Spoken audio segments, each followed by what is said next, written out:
Let's talk about kale. I just finished harvesting it all last week in my garden. This is actually the first year I have grown kale myself. I've always purchased it when I wanted to use it in soups or make kale chips, but this year I decided it was time to try and grow it myself. I was really pleased, and a few different times I dehydrated kale throughout the summer. Earlier in the summer, the pieces were much larger, the plant was much larger. They were great for making kale chips earlier in the summer.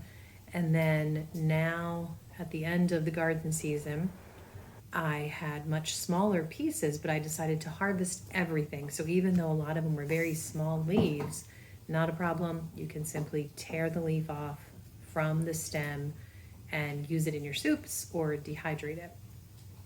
Some of them I'm going to actually turn into a powder. As you can see, I have a half-gallon jar here filled with dehydrated kale leaves.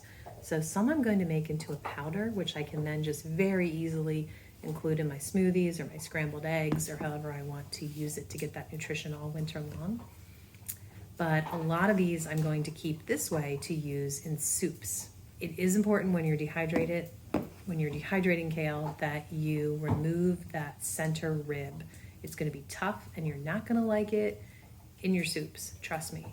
So remove the center rib and then simply line it up on your dehydrator trays. It probably takes, I find, at 95 degrees, maybe about 15 to 20 hours.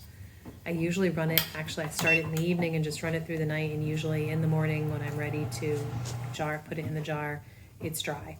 You do want to make sure that it's really nice and dry so that it keeps really well for you through the winter. You can also harvest it and then not dehydrate it for a week or two. Not a problem at all. I have great success with that. I simply wrap it in a paper towel and put it in a baggie in the refrigerator.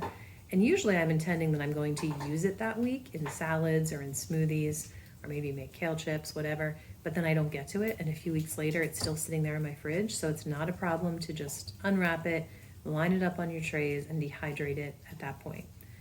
You're going to, of course, have the most nutrients if you bring it right in from the garden and preserve it right away. Dehydrating is a fantastic way to preserve your foods. So many foods, from veggies to leaf plants like this to herbs, all of it.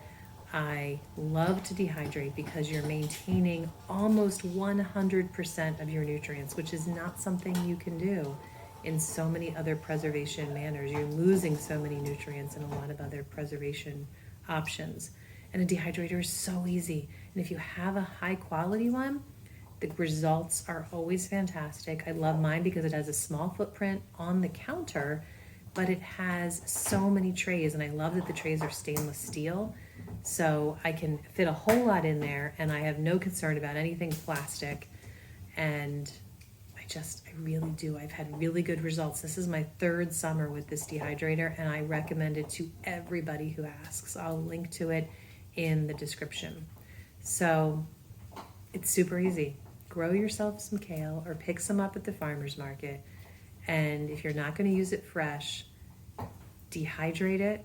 And if you want, turn it into powders or simply put it in a jar and keep it all winter long for making amazing soups and smoothies and turning it into, like I said, powders that you can put on your eggs, your salads, whatever it is that you want. And you're getting those amazing nutrients that grew in the summer. You're getting those amazing nutrients, almost 100% of them, in February when you open up this jar and make some soup. So it makes me super happy.